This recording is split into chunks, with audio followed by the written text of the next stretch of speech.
অপেক্ষারা সূচনা পর্ব। লেখিকা অতন্দ্রিলা আইচ। এই যে শুনুন, আমাকে যে বিয়ে করলেন এবার তো আপনাকে জেলে যেতে হবে। বাসর ঘরে ঢুকেই সদ্য বিবাহিতা স্ত্রীর মুখে কথাটা শুনে হকচকিয়ে গেল সায়েম। জেলে যেতে হবে মানে? নাজ সহজ গলায় বলল, মানে হলো আমার বয়স 17 বছর 11 মাস। বাংলাদেশের দণ্ডবিধি অনুযায়ী 18 বছরের আগে একটা মেয়েকে বিয়ে করা বা বিয়ে দেওয়া দুটোই শাস্তিযোগ্য অপরাধ। সেই হিসেবে আপনি এবং আপনার মা দুজনেই কাল সকালে জেলে যাচ্ছেন। সায়েম বিস্ময়ে খাবি খেয়ে বলল, আমি তো কিছুই বুঝতে পারছি না। তাছাড়া তুমি কে? আমার বিয়ে তো অন্য একটা মেয়ের সাথে হবার কথা ছিল, তাই তো? সায়েম হ্যাঁ সূচক মাথা নাড়ল। আর বলবেন না, আমি তো এসেছিলাম আপনার বিয়েতে কাচ্চি খাওয়ার লোভে। শুনেছিলাম আপনার বিয়েতে নাকি হানিফ বাবুর্চি নিজে হাতে কাচ্চি রান্না করবে। প্রথম ব্যাচে খেতে বসবো, তখনই আপনার মা খপ করে আমাকে ধরে নিয়ে গেলেন। পরে শুনলাম যে মেয়েটার সাথে আপনার বিয়ে হওয়ার কথা ছিল সে নাকি ভেগে গেছে। ভেগে গেছে মানে? ভেগে গেছে মানে পালিয়ে গেছে, তাও আবার বয়ফ্রেন্ডের সঙ্গে। এর পরের ঘটনা শুনুন। আপনার মা নাকের পানি চোখের পানি এক করে আমাকে বললেন, মা গো, তুমিই এখন আমাদের একমাত্র ভরসা। আমাদের মান সম্মান সব তোমার হাতে। তুমি যদি এখন আমার ছেলেটাকে বিয়ে করতে রাজি না হও তাহলে আমি বিষ খাবো। কেমনটা লাগে বলুন তো? একে তো আমি মানুষের কান্না সহ্য করতে পারি না, আর তারপর আবার বিষ খাওয়ার থ্রেট। বাধ্য হয়েই রাজি হতে হলো। সায়েমের চোখ মুখ ইতিমধ্যেই অগ্নিবর্ণ ধারণ করেছে। ঝড়ের গতিতে ঘর থেকে বেরিয়ে গেল সে। কন্যা বলেছিল মানুষটা নাকি প্রচণ্ড রাগী। সেই রাগের বহিঃপ্রকাশের সাক্ষী যে এত তাড়াতাড়ি হবে সেটা অবশ্য জানা ছিল না। কণা হলো নাজের বান্ধবী। বান্ধবীর ভাইয়ের বিয়েতে এসেই পাকচক্রে নিজেকে বসতে হলো বিয়ের পিঁড়িতে। নাজের বাবা চলে গেছেন মাস 6 হলো, তাই একমাত্র মেয়ের একটা গতি হবার আশায় তার মাও এই আকস্মিক বিয়েতে খুব একটা আপত্তি করেননি। বাইরে থেকে খুব চেঁচামেচির আওয়াজ আসছে। লোকটা বোধহয় একটু বেশিই ক্ষেপে গেছে। আহারে, এখন তো নিজের থেকে বেশি ওই মানুষটার জন্য খারাপ লাগছে নাজের। আশায় আশায় বসেছিল অসম্ভব সুন্দরী একটা মেয়ের সঙ্গে তার বিয়ে হচ্ছে, আর সেখানে বিয়ে হলো কি না হয়ে গেল নাজের মতো একটা বাচ্চা মেয়ের সঙ্গে। নাজ উঠে গিয়ে দরজায় কান রাখল। সায়েম হুমকার দিয়ে বলল, এত বড় একটা ঘটনা ঘটে গেল আর আমি কিছুই জানলাম না। সায়েমের মা হাসনা বেগম অসহায় গলায় বললেন, তোকে আগে ভাগে জানালে তুই রাগ করতি, তাই। তোমার কি মনে হয় এখন আমি খুশি খুশি হয়েছি? এই তোমাদের পছন্দ না? কত বড় বড় কথা শুনেছিলাম, মেয়ে নাকি হীরার টুকরো, লাখে একটা। হীরার টুকরো মেয়ে বিয়ের রাতে পালিয়ে যায় কি করে? বাবা, তুই একটু শান্ত হ। শান্ত হতে পারছি না মা। আর এটা কি করলে তোমরা? বাচ্চা একটা মেয়ের বিয়ে গেস্ট হয়ে এসেছে, তাকে ধরে বিয়ে দিয়ে দিলে।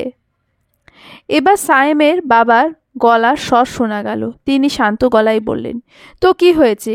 আল্লাহ যা করেন ভালোর জন্যই তো করেন। সায়েমের ধমকে সুরে বলল, বাবা তুমি চুপ করো তো, আমি মায়ের কাছ থেকে শুনতে চাই। নাজ দরজার কাছ থেকে সরে এলো। এত কষ্ট করে মানুষের ঝগড়া শোনা কোনো মানে হয় না। এই ঘরটার সঙ্গে একটা বারান্দা রয়েছে। বারান্দাটা তেমন বড় না, তবুও বহু কষ্টে দুটো বেতের সোফা ঢোকানো হয়েছে। নাচ গিয়ে একটা সোফায় বসে পড়ল। রাত তেমন হয়নি, সবে 10টা বাজে। তবুও চারদিকে শুনশান নীরবতা। অবশ্য ঢাকায় 10টা তেমন রাত না হলেও মনমোহন সিংহে গভীর রাত। নাজের সারাটা জীবনই কেটেছে এই মনমোহন সিংহে। ছোটবেলায় খেলতে গিয়ে উঠানে পা পিছলে পড়ে যাওয়া, প্রথমবার স্কুল যাওয়া, স্কুল থেকে বিদায় নেওয়া, বাবা চলে যাওয়া, কত শত স্মৃতি জড়িয়ে আছে এই শহরটাতে। ভাগ্য এখন তাকে কোথায় নিয়ে যায় কে জানে। আচ্ছা, তাকে কি এখন সায়েম নামের ওই মানুষটার সঙ্গে ঢাকায় গিয়ে থাকতে হবে? কণার মুখে শুনেছে সায়েম ইন্টারমিডিয়েট পাশ করেই ঢাকায় চলে গেছে, সেখানেই তার উচ্চশিক্ষা, সেখানেই চাকরি। মনমোহন সিংকে আসতে তার একেবারেই ভালো লাগে না। তাই তো কণার সঙ্গে 2 বছরের বন্ধুত্বে কখনো দেখা হয়নি তার ভাইয়ের সঙ্গে।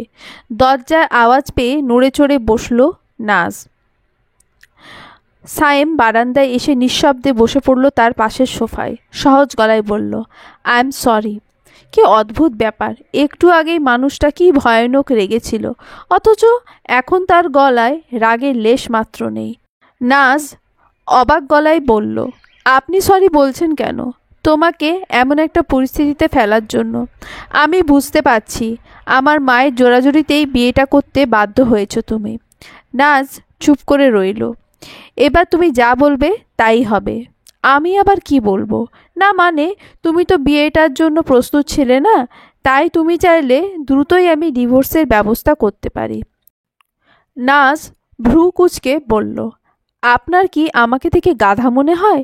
সাইম অপ্রস্তুত গলায় বলল, না, গাধা মনে হবে কেন? একে তো পাকচক্রে এই বিয়েটা করে ফেসে গেছি, তার ওপরে আপনি আবার ডিভোর্স দিয়ে আরেক দফা ফাঁসানোর চেষ্টা করছেন। মানে, এখন যদি আপনার সঙ্গে আমার ডিভোর্স হয়, তাহলে আমার মাথার উপরে ডিভোর্সের ট্যাগ বসে যাবে না? পরবর্তীতে কেউ চাইবে আমাকে বিয়ে করতে? শেষমেশ আপনার আর আপনার মায়ের চক্রান্তে সিঙ্গেলই থেকে মরতে হবে। সায়েম চুপ করে রইল। নাজ স্বাভাবিক গলায় বলল, আপনি বোধহয় আমার নাম জানেন না, আমি নাজনীন। সবাই নাজ বলেই ডাকে। আমার নাম সায়েম। আমি জানি। কি করে? ও মা, সবাইকে নিজের মতো ভাববেন নাকি? যার সঙ্গে বিয়ে হচ্ছে তার নামটা পর্যন্ত জানবো না? যাই হোক, বাদ দিন। এখন আপনাকে একটা অনুরোধ করি। না বলতে পারবেন না কিন্তু। কি অনুরোধ? যে কাচ্চির লোভে আপনার বিয়েতে এসেছিলাম, সেই কাচ্চিটাই আমার খাওয়া হয়নি। বিয়ের সাথে সাথে আমাকে এ ঘরে এনে বসিয়ে রেখেছে। একটা মানুষ যে ক্ষুধার্ত, সেদিকে কারোর খেয়ালই নেই। আপনি এবার আমাকে আপনার বিয়ের, মানে আমার বিয়ের কাচ্চি খাওয়াবেন প্লিজ।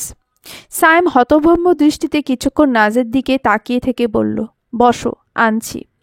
সায়েম মিনিট 5 মধ্যে ফিরে এলো কাচ্চির প্লেট হাতে। নাজ বিছানায় বসে আয়েশ করে খাচ্ছে আর আর চোখে পর্যবেক্ষণ করছে লোকটাকে। সায়েম বারান্দায় আবার আগের জায়গায় ফিরে গিয়ে পা দোলাচ্ছে। শুধু যে পা দোলাচ্ছে তা বললে ভুল হবে, আলোর গতিতে পা দোলাচ্ছে। আচ্ছা, প্রতি সেকেন্ডে আলোর গতিবেগ যেন কত? নাজ আবার কমার্সের ছাত্রী, এসব গতিবেগ টেগ মনে রাখা তার সাধ্য নয়। মানুষ যখন টেনশনে থাকে তখন নাকি এমন অনবরত পা দোলায়। এই মানুষটাও কি বিয়ের পুরো বিষয়টা নিয়ে টেনশনে পড়ে গেছেন? এর মধ্যে টেনশনে পড়ার কি হলো কে জানে। নাজের তো টেনশন হচ্ছে না, বরং মজা লাগছে। আলোর গতিতে পা দোলানোর সঙ্গে সঙ্গে ছেলেটা একটার পর একটা সিগারেট ধরিয়ে যাচ্ছে। কি সাংঘাতিক ব্যাপার! একটা প্যাকেটে কয়টা সিগারেট থাকতে পারে? বড় জোর 20-25টা। এই ছেলে যে হারে সিগারেট ধরাচ্ছে, তাতে এতক্ষণে তো প্যাকেট ভর্তি সিগারেটটাও ফুরিয়ে যাওয়ার কথা। আচ্ছা, তার কাছে কোনো জাদুর বক্স টক্স নেই তো, যে বক্স থেকে সিগারেট বের করে নিলে সংখ্যায় কমে না, বরং ক্রমশ বাড়তেই থাকে? খাওয়া শেষে নাজ উঠে গিয়ে হাত ধুয়ে এলো, চুপচাপ বসে রইল বিছানার ওপর। সায়েমের কর্মকাণ্ড কোনো প্রকার পরিবর্তন এলো না। আচ্ছা, এই মানুষটা কি তাকে পছন্দ হয়নি? যদি নাও হয়ে থাকে তাতে অবাক হওয়ার কিছু নেই। নাজের উচ্চতা সাধারণ বাঙালি মেয়েদের চাইতেও কম, গাত্রবর্ণ কিছুটা শ্যামলার দিকে। অন্যদিকে সায়েমের গায়ের রং ধবধবে ফর্সা, মুখ ভর্তি খোঁচা খোঁচা দাড়ি, চুলগুলো কিভাবে যেন আঁচড়ে রাখা। দেখলেই ছুঁয়ে দেখার ইচ্ছে হয়। এমন একটা মানুষের পাশে কি মানাবে নাজকে? এসব 7-5 ভাবতে ভাবতে কখন যে ঘুমের রাজ্যে তলিয়ে পড়ল নাজ নিজেও জানে না। যখন তার ঘুম ভাঙল তখন চারিদিকে রোদের উষ্ণতায় চকচক করছে। কয়েকটা বাজে কে জানে। এই ঘরে কোনো ঘড়ি দেখা যাচ্ছে না, ফোনটাও কাছে নেই, থাকলে চট করে সময়টা দেখে নেওয়া যেত। সায়েমকে আশেপাশে কোথাও দেখা যাচ্ছে না, হয়তো আগেই তার ঘুম ভেঙে গেছে বলে ঘরের বাইরে চলে গেছে।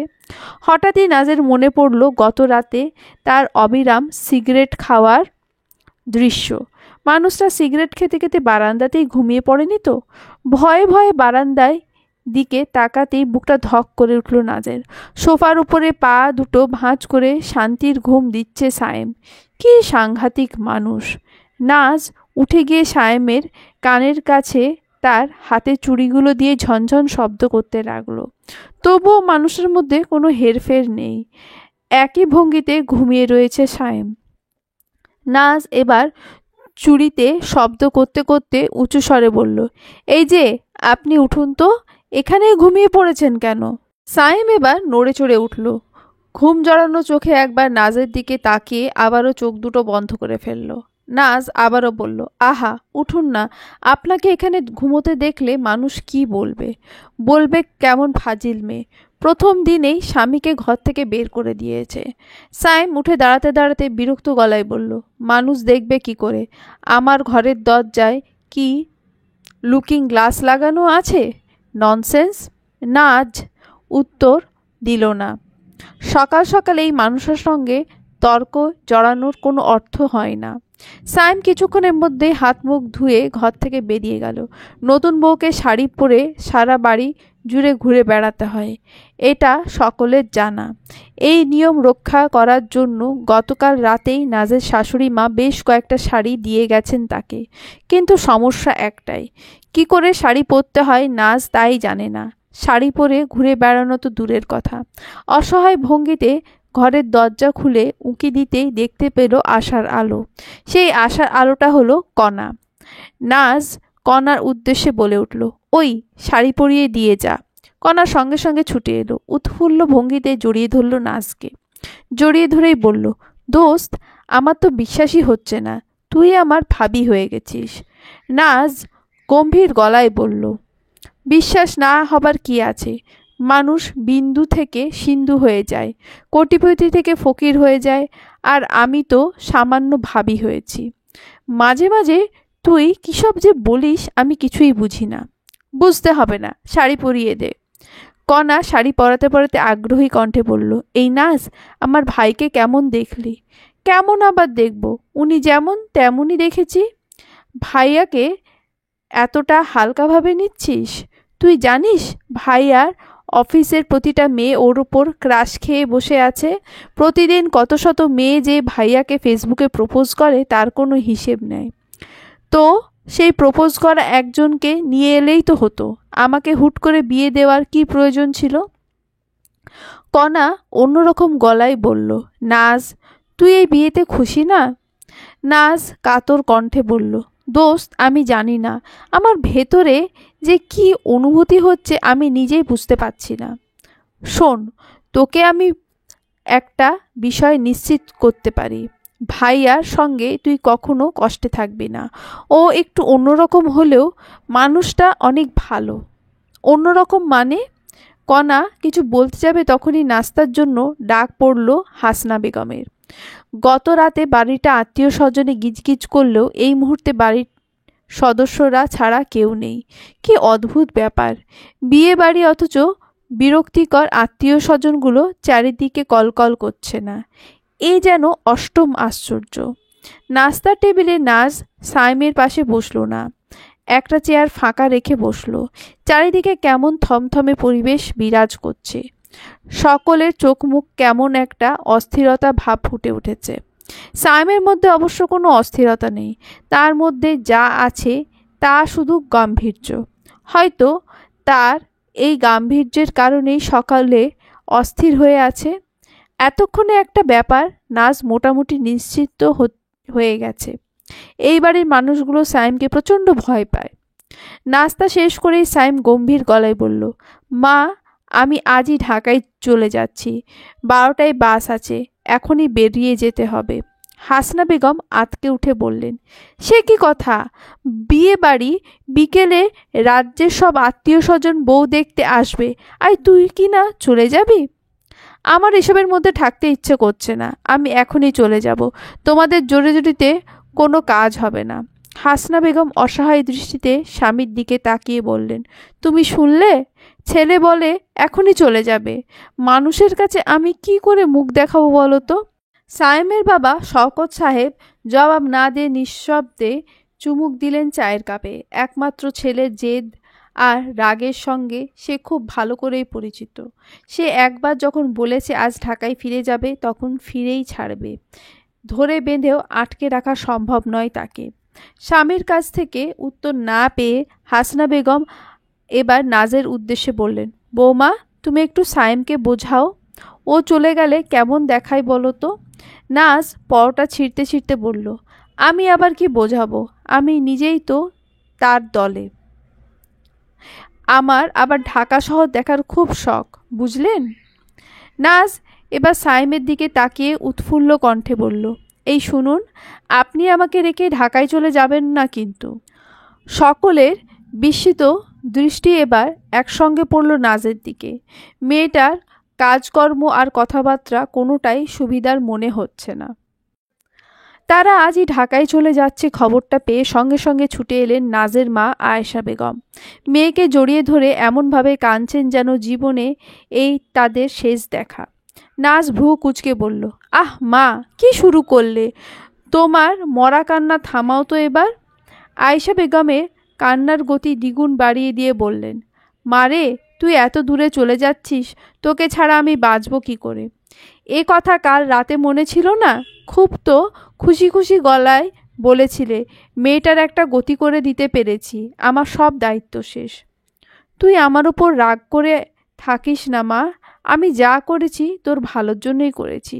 সেটা তুই আজ বুঝতে না পারলেও একদিন ঠিকই পারবি। বাস স্টেশনে বাড়িশুদ্ধ লোকে এসেছে দুজনকে বিদায় জানাতে। হাসনা বেগম শেষ মুহূর্ত পর্যন্ত চেষ্টা চালিয়ে যাচ্ছেন ছেলেকে আটকে রাখার। সায়েম এক পর্যায়ে বিরক্ত হয়ে বাসে উঠে বসল। হাসনা বেগম পরাজয়ের দীর্ঘশ্বাস ফেলে নাজের মাথায় হাত রেখে বললেন, মা, আমার ছেলেটাকে দেখে রেখো। নিজের খেয়ালই ঠিকমতো রাখতে পারি না, তার খেয়াল রাখব কি? হাসনা বেগম অবাক চোখে তাকিয়ে রইলেন। আয়েশা বেগম বিব্রত গলায় বললেন, কিছু মনে করবেন না ভাবি, আমার মেয়েটা এমনই, আপনার কাছে তো আর অজানা নয়। হাসনা বেগম বললেন, না না, কিছু মনে করিনি। নাজ, তুমি এবার বসো গিয়ে বাসে, একটু পরেই বোধহয় বাস ছেড়ে দেবে, সাবধানে যেও মা। বাস যে একটু পরেই ছেড়ে দেবে তেমনটা মনে হচ্ছে না, বাস মোটামুটি ফাঁকা। বাসে উঠতেই নাজের চঞ্চল চোখ দুটো খুঁজতে লাগলো সায়েমকে। খুঁজে পেতেই সরু চোখে তাকিয়ে রইল তার দিকে। চোখে সানগ্লাস, পরনে কালো শার্ট, গম্ভীর ভঙ্গিতে ফোনের দিকে তাকিয়ে আছে। না, লোকটা হ্যান্ডসাম আছে। তার আশেপাশে মেয়েগুলো তার উপর ক্রাশ খাওয়ার হাজারটা কারণ আছে। তার মানে এই নয় যে নাজও ক্রাশ খেতে যাচ্ছে। খাবার এত জিনিস থাকতে সে ক্রাশ খাবে কেন? নাজ সায়েমের কাছে এগিয়ে কঠিন গলায় বলল, আপনি এখানে বসেছেন কেন? সায়েম ফোনের দিক থেকে দৃষ্টি না সরিয়ে বলল, কেন বসতে নিষেধ আছে? হ্যাঁ আছে। কিসের নিষেধ? আমার নিষেধ। ওটা জানলার পাশের সিট, ওখানে আমি বসবো। সায়েম আর কথা না বাড়িয়ে উঠে গিয়ে পাশের সিটটায় বসলো। না জানলার বাইরে মাথা বের করে সকলকে হাত নাড়াচ্ছে। সায়েম তাকিয়ে আছে তার দিকে এক দৃষ্টিতে। একটা ঘটনা যে কতগুলো জীবনকে পুরোপুরি বদলে দিতে পারে, সেই ভাবনায় ঘুরপাক খাচ্ছে তার মাথায়। এই মেয়েটা যখন গতকাল সায়েমের বিয়েতে অতিথি হয়ে এসেছিল, তখন কি সে একবারের জন্যও টের পেয়েছিল মাত্র কয়েক ঘন্টার মধ্যে তার জীবন ভয়ঙ্করভাবে বদলে যাবে? সায়েমের অবশ্য ধারণা মেয়েটার জীবন যে পুরোপুরি বদলে গেছে, এটা সে এখনও বুঝে উঠতে পারেনি। বুঝবেই বা কী করে? বাচ্চা একটা মেয়ে। বিয়ের মতো কঠিন বিষয়ের জন্য তাকে এখনও প্রস্তুত করে তোলা হয়নি। বাস চলতে শুরু করেছে, মিনিট 10 হলো। সায়েম সেই আগের মতোই ফোন ঘাঁটছে। আচ্ছা, একটা মানুষ কি সবসময় এমন চুপচাপ গম্ভীর ভঙ্গিমায় ঘোরাফেরা করেন? যদি তাই হয় তাহলে তো সর্বনাশ। কারণ নাজের মতো বাচাল মেয়ে পৃথিবীতে দ্বিতীয়টি নেই। অনবরত 6 ঘন্টা কথা বলে যাওয়ার রেকর্ড আছে তার। বেশ কিছুক্ষণ চুপ করে থাকলে তার নিঃশ্বাস ভারী হয়ে আসে, মাথা ভনভন করে। এই মুহূর্তে ভরসার কথা হলো তারা বাসে আছে। লম্বা জার্নিতে আবার নাজ বেশিক্ষণ জেগে থাকতে পারে না। গাড়ি চলতে শুরু করলে ঘুমে জড়িয়ে আসে তার চোখ দুটো। তাই এই সময়টুকু চুপ করে থাকলেও ক্ষতি নেই। নাজ যে কখন ঘুমের রাজ্যে তলিয়ে গেছে তার নিজেরও জানা নেই। তবে ঘুম ভেঙে চোখ মেলতেই তার বুকটা ধক করে উঠল। আশেপাশে কেউ নেই। কি সাংঘাতিক! পুরো বাস তো যাত্রীতে ভরে গিয়েছিল। এরা সকলে গেল কোথায়? তাছাড়া সায়েমকেও কোথাও দেখা যাচ্ছে না। লোকটা কি তাকে ফেলে চলে গেছে নাকি?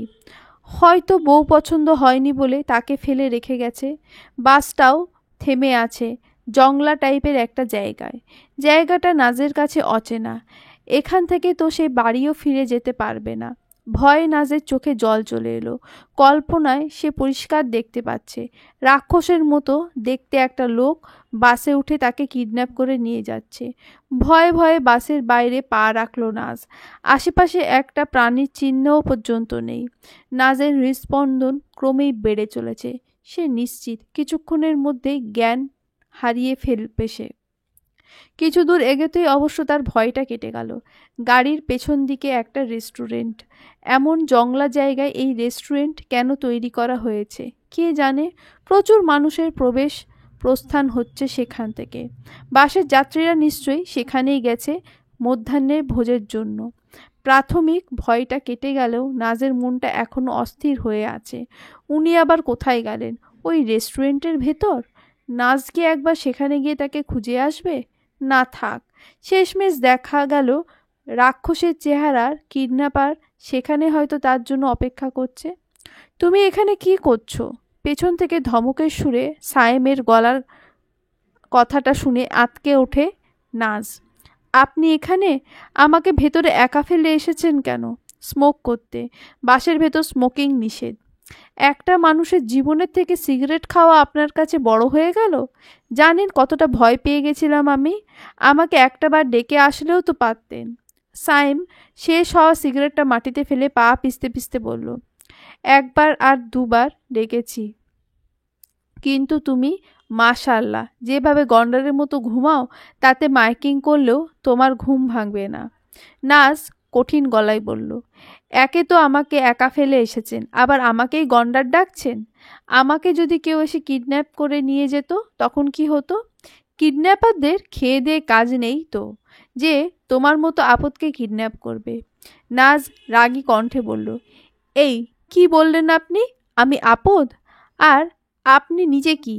আপনি তো পৃথিবীর সব থেকে বড় আপদ। Just shut up. কথা বলে মাথা ধরিয়ে দেবে দেখছি। চলো আমার সঙ্গে। কোথায়? খেয়ে নাও, না হলে সারা পথ নিজে FM রেডিও বাজাবে কি করে। প্রায় আধ ঘন্টা পর খাওয়া দাওয়া শেষে সকল যাত্রীরা ফিরে এলো। বাস আবারও চলতে শুরু করলো তার গন্তব্যের দিকে। নাজ একটু পর পর আর চোখে দেখছে সায়েমকে। তখন থেকে ফোনের দিকে তাকিয়ে কি যেন পড়ছে সে।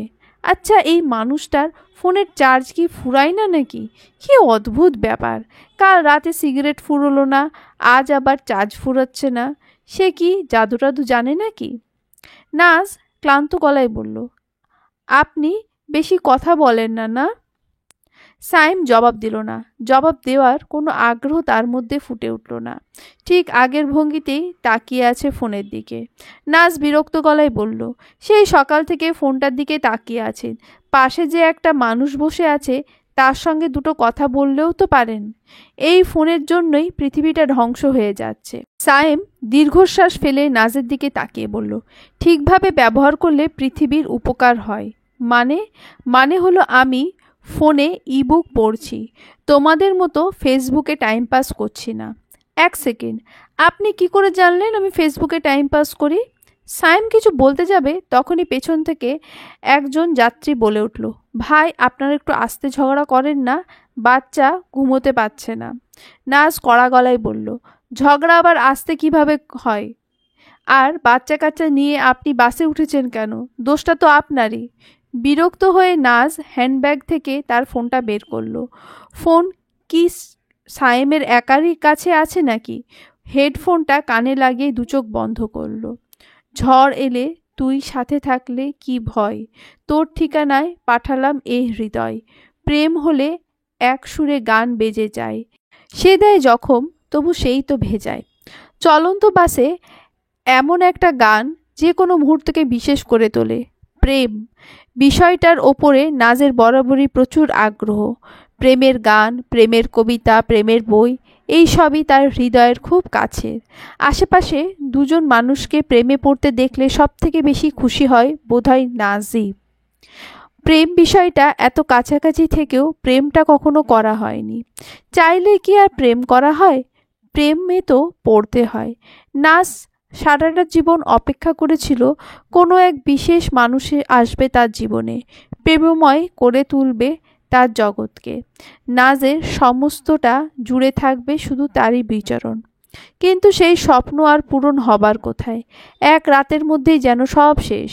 নাজ নিশ্চিত হয়ে বলতে পারে তার পাশে থাকা মানুষটার প্রেমে সে পড়বে না, কখনোই না। গান শুনতে শুনতে কেমন অস্বস্তিতে পড়ে গেল নাজ। তার পেয়েছে বাথরুম। বাস জার্নি এজন্য নাজের ভীষণ অপছন্দের।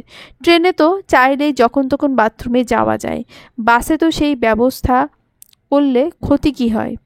নাজ এখন কি করবে? নিজেই ড্রাইভারকে চলন্ত বাস থামাতে বলবে? অসম্ভব। ধুর, কিছুই ভালো লাগছে না। এখানে যদি মা থাকতো তাহলে মায়ের কানে কানে কথাটা একবার বললে দিলেই নাজ নিশ্চিন্ত, বাকিটা মায়ের দুশ্চিন্তা। কিন্তু এখন সে কাকে বলবে? সাইমকে? কি সর্বনাশ! অবশ্য সর্বনাশের কি হলো? বাথরুম কি তার একার পায় নাকি সকলেরই পায়? তাছাড়া এইসব বিষয় তো প্রকৃতির দান। প্রকৃতির দান নিয়ে এত লজ্জার কি আছে? নাজ অন্যদিকে মুখ ঘুরিয়ে নিচু গলায় বলল, শুনুন, আমি ওয়াশরুমে যাব। এখানে ওয়াশরুম পাবে কোথায়? এখানে তো ওয়াশরুম পেতে চাচ্ছি না, আপনি বাসটা থামাতে বলুন। সায়েম ভ্রু কুঁচকে বলল, কোথায় থামাবে? কতগুলো রেস্টুরেন্ট আছে, একটার সামনে থামালেই তো হলো। এখন গাড়ি থামবে না কেন?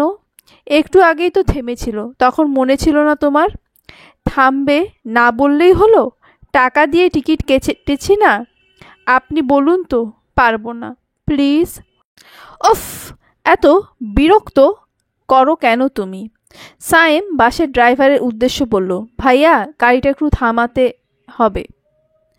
অভিজ্ঞ ড্রাইভারদের বেশি কিছু বলতে হয় না, অল্পতে এরা বুঝে যায় কেন থামাতে বলা হয়েছে। বাস থামলো ছোট খাটো একটা রেস্টুরেন্টের সামনে। সায়েম উঠে দাঁড়াতে দাঁড়াতে বলল, চলো।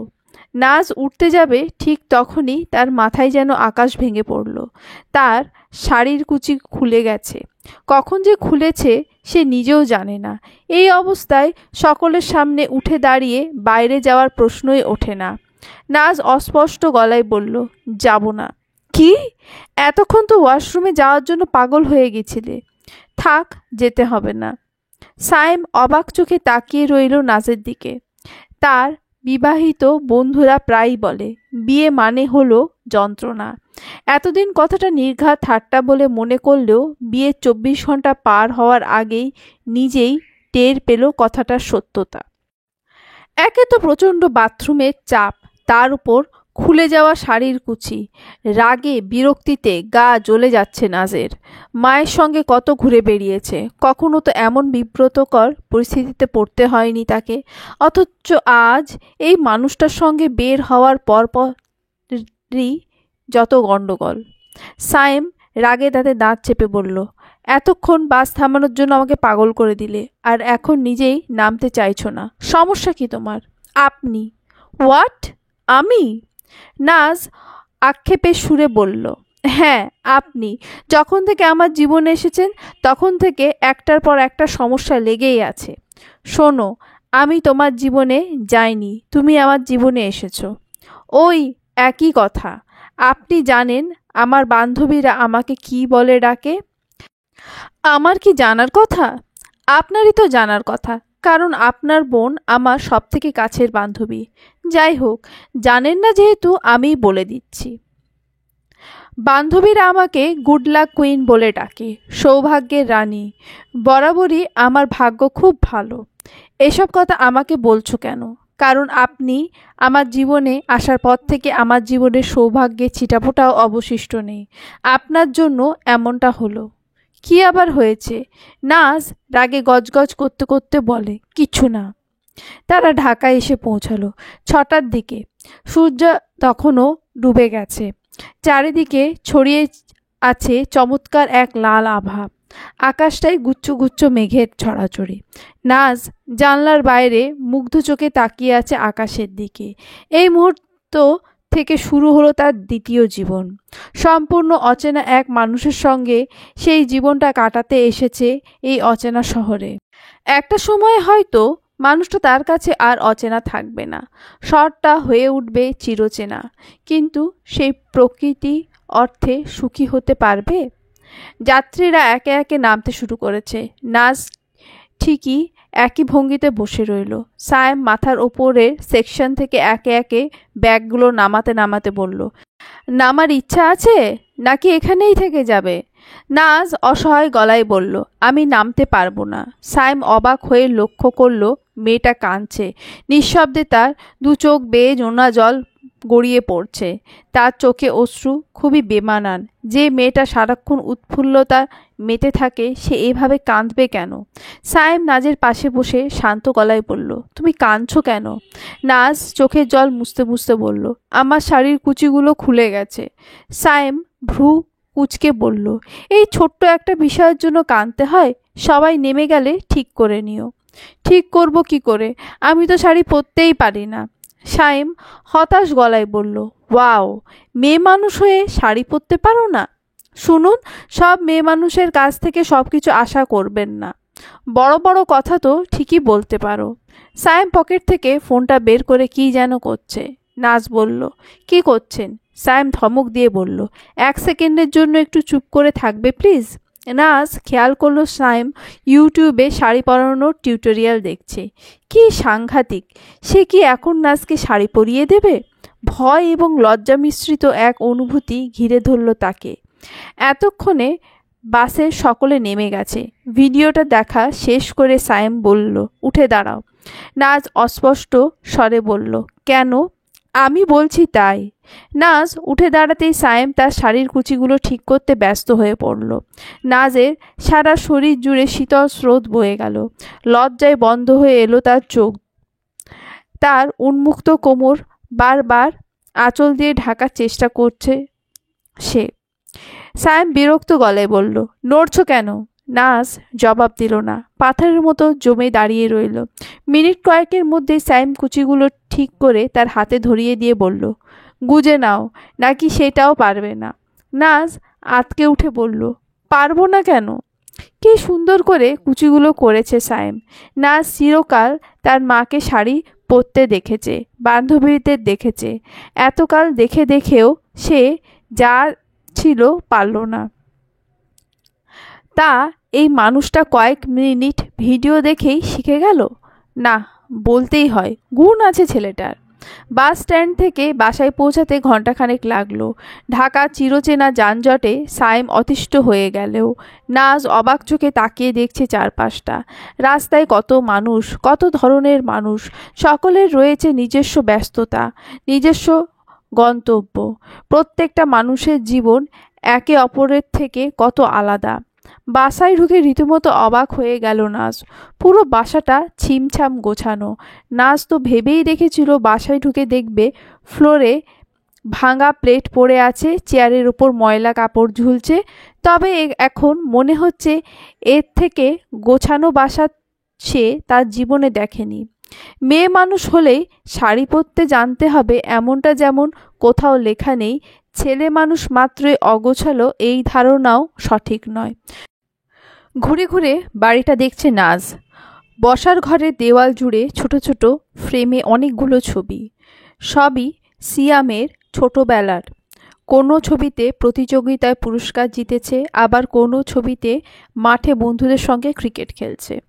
বাসায় ঢুকেই সায়েম রান্নাঘরে ঢুকে কি যেন করতে ব্যস্ত হয়ে গেল। বসার ঘরটা এমন জায়গায় যেখান থেকে খুব সহজেই দেখা যায় রান্নাঘরটা।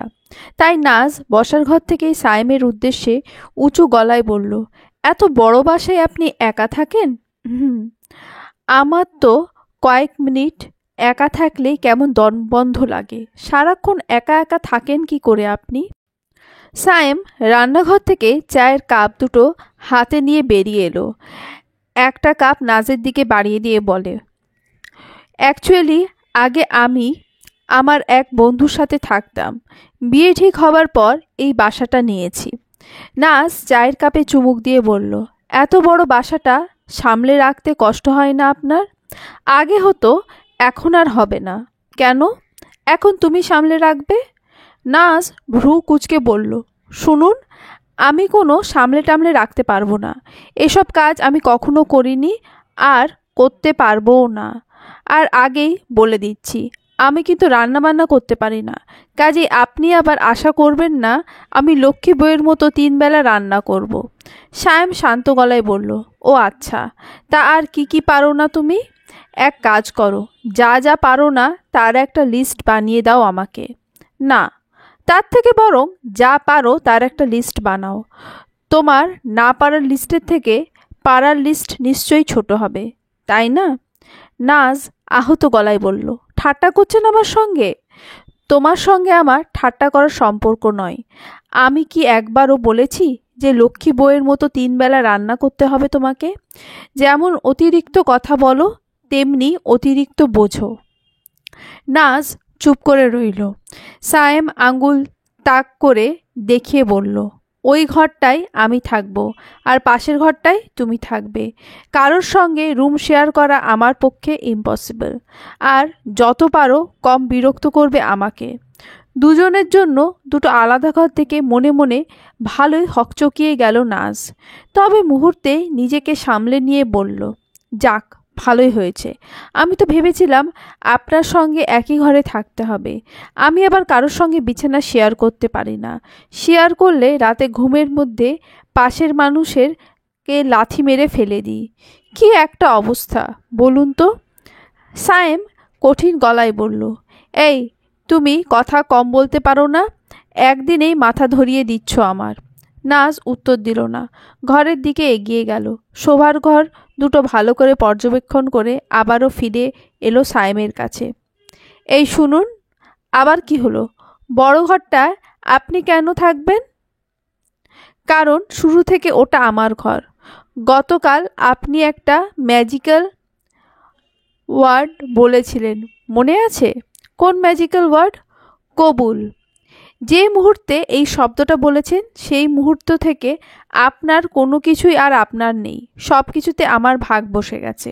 অন্য সব কিছুতে ভাগ বসালেও আমার ঘরে কোনো ভাগাভাগি হবে না। এক কাজ করি চলুন, কয়েন টস। যে জিতবে বড় ঘরটা তার। আপনার কাছে কয়েন আছে? দাঁড়ান, আমার কাছেই আছে। সায়েমকে কিছু বলার সুযোগ না দিয়ে হ্যান্ডব্যাগ থেকে 5 টাকার একটা কয়েন বার করে নাজ। হেড না টেল? সায়েম রাগী কণ্ঠে বলল, ছেলে মানুষই বন্ধ করো। সায়েমের রাগী কণ্ঠকে অগ্রাহ্য করে নাজ বলল, আমি হেড নিলাম। অতঃপর কয়েন টসে হেরে স্বাদের বড় ঘরটা ছেড়েই দিতে হলো সায়েমকে। এই মেয়ে, তোমার এসএসসি সার্টিফিকেটটা দাও তো, ব্যস্ত গলায় বলল সায়েম। নাজ স্বাভাবিক ভঙ্গিতে বলল, আমার সার্টিফিকেট দিয়ে আপনি কি করবেন? এই ছেলে, তুমি আমাকে কি ডাকলে? আপনি আমাকে যা ডেকেছেন তাই। মানুষের কাছ থেকে সম্মান পেতে চাইলে মানুষকেও সম্মান দিতে হয়। রাগে সমস্ত শরীর জ্বলছে সায়েমের। সকাল সকাল অফিস থেকে ফোন এসেছে। দেশের বিশাল এক মাল্টিন্যাশনাল কোম্পানিতে চাকরি করে সে।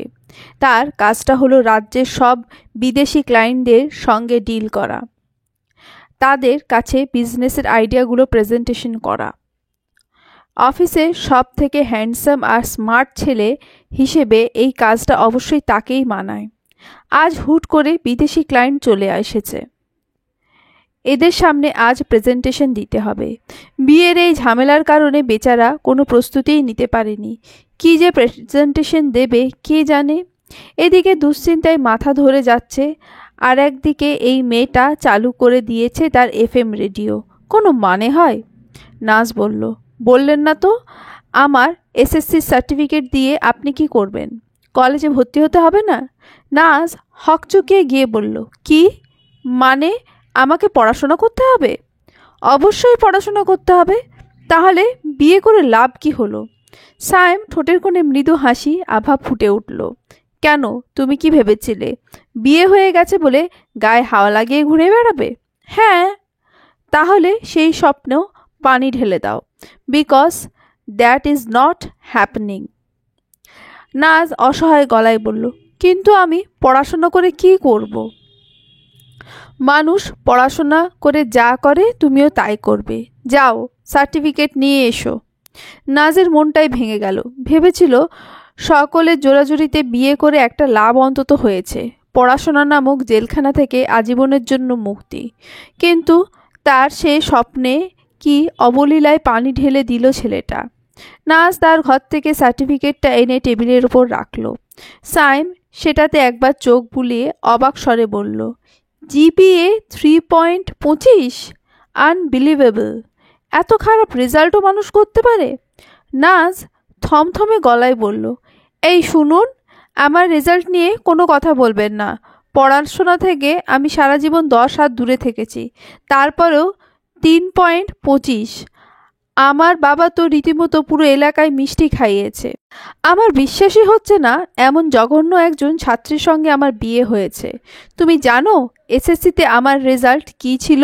পুরো বোর্ডে 4র্থ, আর সেখানে তুমি?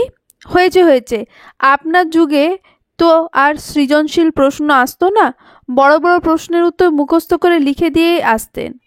আর এমন কি আমার যুগে, মানে আমি কি বাবর আকবরের যুগের পরীক্ষা দিয়েছি? নাজ চুপ করে রইল।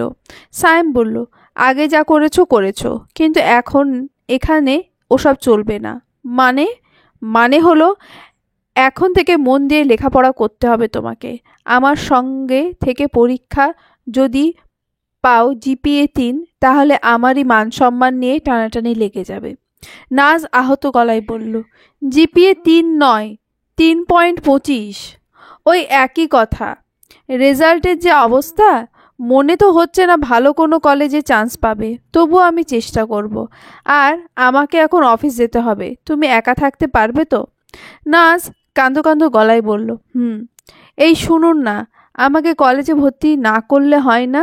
না, হয় না। মেয়েরা লেখাপড়া না শিখে ঘরে বসে থাকবে, ব্যাপারটা আমার একদমই পছন্দ নয়। নাজ চুপ করে রইল।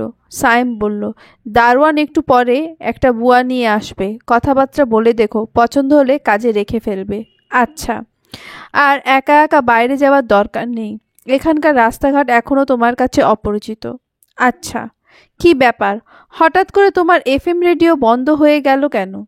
পড়াশোনার নাম শুনলেই আমার কথা বন্ধ হয়ে যায়।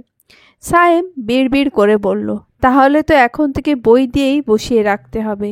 কিছু বললেন? কই না তো। একা থাকলেই দম বন্ধ লাগে নাজের, মাথা ভোঁতা যন্ত্রণা শুরু হয়। তবে আজ সেসব কিছুই হচ্ছে না, কারণ আজ তার মস্তিষ্ক আগে থেকেই বিরাট এক দুশ্চিন্তায় ডুবে আছে। আচ্ছা, নিজেকে সমাজে প্রতিষ্ঠিত প্রমাণ করতে মানুষকে পড়াশোনা কেন করতেই হয়? অন্যভাবেও তো তা প্রমাণ করা যায়। যে ব্যাটা পড়াশোনা আবিষ্কার করেছে, তাকে এভারেস্টের চূড়ায় নিয়ে গিয়ে ধাক্কা মেরে ফেলে দিতে ইচ্ছে করছে। স্কুলে পরপর 6 বছর অঙ্কে সব থেকে কম নাম্বার পাওয়ার রেকর্ড আছে নাজের। এমনই এক রেকর্ড যা যে কোনো শিক্ষার্থীর পক্ষে ভাঙা কষ্টসাধ্য। এখন এই নতুন শহরে নতুন কলেজে নতুন কি রেকর্ড সে গড়বে কে জানে। নাজের 7-5 ভাবনায় ছেদ পড়ল কলিং বেলের শব্দে। দারোয়ান এসেছে নতুন কাজের মেয়েটাকে নিয়ে। দুজনের মুখে হাস্যোজ্জ্বল, সবগুলো দাঁত যেন জলজল করছে। দারোয়ান বলল, আফা, এরে নিয়া আইসি, আমাগো বিল্ডিংয়ে বেশিরভাগ বাড়িতে কাম করে। কথাগুলো বলে দারোয়ানটা ঝড়ের গতিতে চলে গেল। মেয়েটা আগের ভঙ্গিতেই দাঁড়িয়ে রইল। তার বয়স নিশ্চয়ই নাজের থেকে বেশিই হবে, তবে খুব একটা বেশি নয়। গাত্রবর্ণ কুচকুচে কালো হলেও সেই কালোর কাছে এক নিজস্ব উজ্জ্বলতা। নাজ বলল, আপনি ভেতরে আসুন, মেয়েটা ভেতরে ঢুকতে ঢুকতে বলল, ও আল্লাহ, আপনি আমারে আপনি আপনি ডাকছেন কেন? আমারে আপনি ডাকা লাগবে না। তাহলে তুমি ডাকবো? আপনি কিছু মনে করবেন না? গরিব মানুষের আর মনে করার কি? বেশ, বসো তুমি। সে ফ্লোরে বসতে গেলে নাজ আচমকা বলে উঠল, নিচে বসছো কেন? সোফায় বসো। মেয়েটা অনিশ্চিত ভঙ্গিতে সোফায় বসলো। মনে মনে নিশ্চয়ই সে বেশ অবাক হচ্ছে। শুরুতে আপনি ডাকছিল, এখন আবার সোফায় বসতে বলছে। এমনটা সম্মান তো কোনো বাড়িতে মেলে না। নাজ আরেকটা সোফায় বসতে বসতে বলল, কি নাম তোমার? জরিনা। তুমি রান্না করতে পারো? এইটা কোনো কথা কইলে নাফা? মাইয়া মানুষ হইয়া রান্না করতে পামু না? আমার তো আবার চেহারা সুরত ভালো না, গায়ের রং ময়লা। তো আমার শাশুড়ি আমায় হাতে রান্না খাইয়া আর চেহারার দিকে তাকিয়া নাই, একদিনের মধ্যে ঘরের বউ করিয়েছে। আমি আবার মেয়ে মানুষ হয়ে রান্না করতে পারি না। আমাদের বাসার রান্নার দায়িত্ব তোমাকেই নিতে হবে। আপনার কোনো টেনশন করবেন না আফা। মোগলাই, আফগানি, চাইনিজ, বাঙালি যা খেতে চান টেবিলে সাজিয়ে রাখবো। আপাতত বাঙালি হলেই চলবে। আর শোনো জরিনা, ঘর গোছানো, কাপড় ধোয়া, থালা বাসন ধোয়া এইসবও তোমাকে করতে হবে। আচ্ছা আফা। তা আফা বাসায় কয়জন থাকে? দুজন, আমি আর আমার হাজবেন্ড। হাজবেন্ড কথাটা উচ্চারণ করতে নাজের গা বেয়ে অন্যরকম হাওয়া বয়ে গেল। কি অদ্ভুতভাবে কয়েকদিনের ব্যবধানে খুব দূরের একটা মানুষের নাম তার নামের সঙ্গে জুড়ে গেছে আজীবনের জন্য। জরিনা বলল, আফা, হিসাব করিয়া দেখলাম আপনারে এইখানে চাই কাম পড়ে। চাই কামের জন্য আমার 4 দেওয়া লাগে। 4 কি? 4,000। নাজের চোখ যেন কপালে উঠে গেল। এদের মনমোহন সিংহের 1,500 টাকায় দুনিয়ার কাজ করে দেয় কাজের মেয়েরা, আর এই কিনা চাইছে 4,000। নাজ ঠোঁটে কৃত্রিম হাসি ফুটিয়ে তুলে বলল, বসো, আমি আসছি। নাজ চলে এলো তার ঘরে। 4,000 টাকা নিশ্চয়ই যে দেবে তাকে একবার ফোন করে জিজ্ঞেস করা উচিত। গত রাতেই সায়েম তার ফোন নাম্বার নাজকে দিয়ে রেখেছে। যে কোনো সমস্যায় ফোন দিতে বলেছে। এটা তো বিরাট একটা সমস্যা। ফোন না দিয়ে উপায় কি?